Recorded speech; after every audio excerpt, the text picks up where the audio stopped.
The I Ching is a living transmission of the divine, of consciousness. The I Ching, the Book of Change, is a map of the 64 changing cosmic frequencies of life, of consciousness. This is an ancient wisdom from thousands of years ago that was used to track and harmonize with the forces of nature in order to guide the people, an empire, a civilization. In the 1960s, humanity discovered the 64 genetic codons, our DNA. Magically, they have the same mathematical formula, the same exact geometry as the 64 I Chings. Every 6 days, the sun activates one of these 64 I Ching frequencies, which activates within us a corresponding genetic codon, which stimulates our consciousness, the theme of the life. When we enter into contemplation with a particular I Ching, especially with the I Ching the sun activates each week, then life sends us the experiences we need to unlock the shadow, which raises our vibration and awakens the divine within.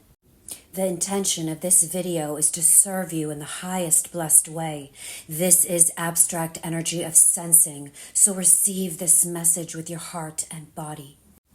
This week, our sun, the sun within us, our consciousness life, is activating the 30th I Ching. The transformational path of this frequency moves us from the shadow of desire to the highest vibration of rapture, and it's through the path of lightness. Here we have the most juicy transformational path in all the 64 paths, in the whole matrix, the 64 I Chings, the 30th shadow of desire. Each shadow lends a teaching to the whole, and each shadow is rooted in an unfulfilled longing or desire, and each shadow is a pattern that emerges out of this unfulfillment in an attempt to try to fix it or do something about it. Desires is a component of being human, so we can all let go of this thinking that we don't have desires because maybe we don't have this I Ching in our energetic design. This type of thinking quickly fades off when you enter into deep contemplation. The I Chings in your energetic design are simply energetic shadow patterns that you can follow to help you transform your shadow patterns into the gifts that are hidden within the shadow patterns. So desire can be many things, and it can take so many forms. However, no matter which form it takes, it has one single similarity, that it is a projection that is moving from the center outward. It's a seeking, a quest, a leaning outward, whether through the heart, our mind, or our body, or all three. It's a longing, an ache, a yearning for something that we feel we are lacking. So if desire is because of a lack we feel, then what is the most fundamental lack?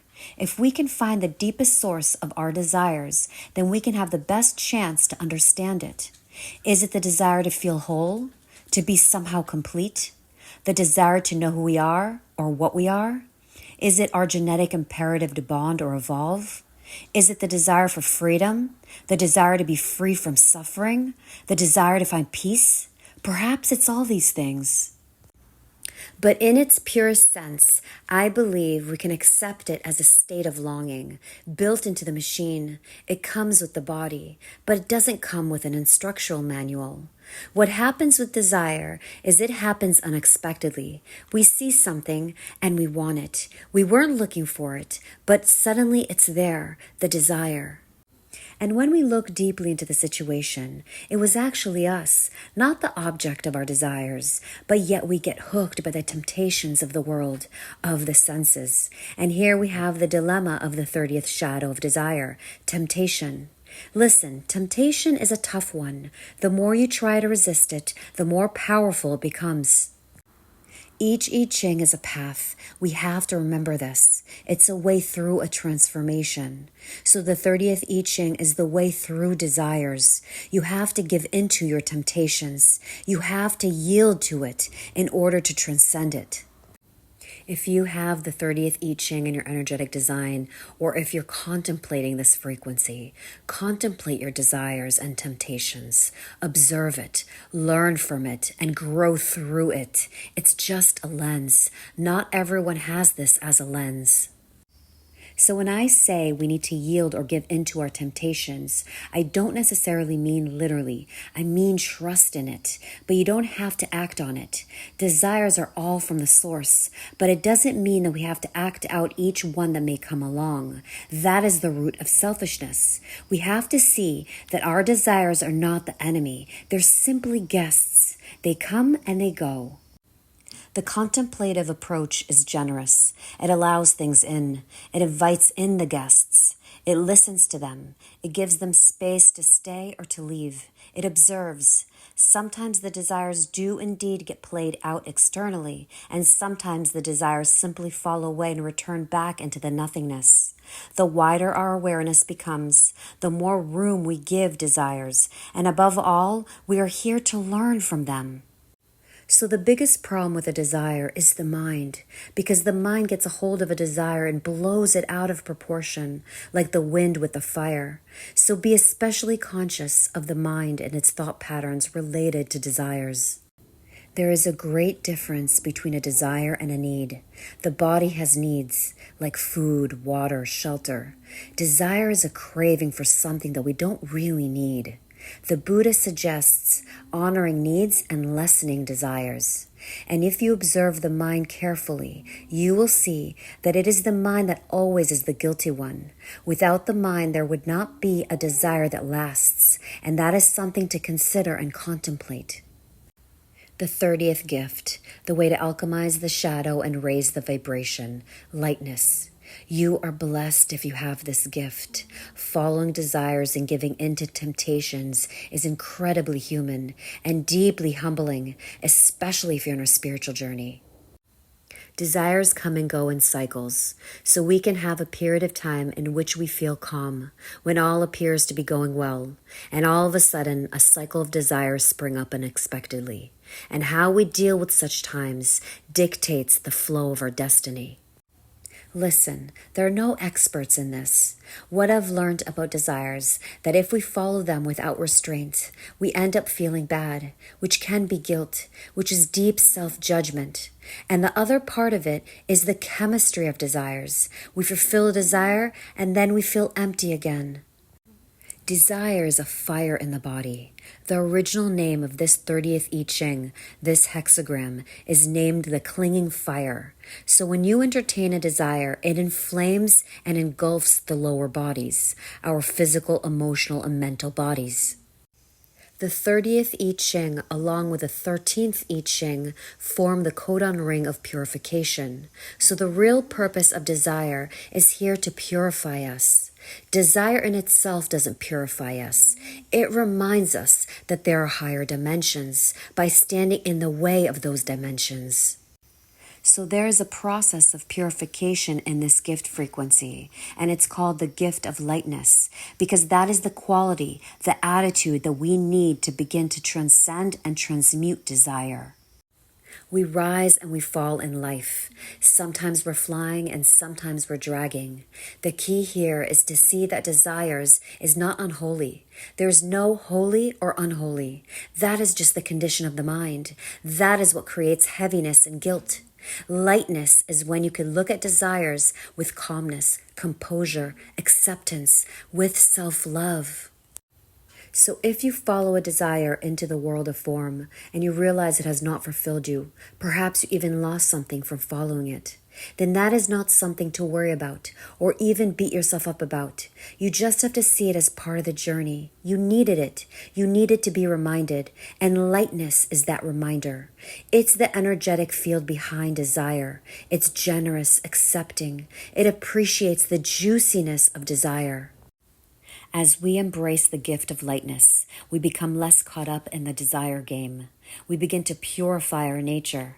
By releasing ourselves from the mind's influence, then the desires rise as simply fuel, and our awareness begins to refine that fuel.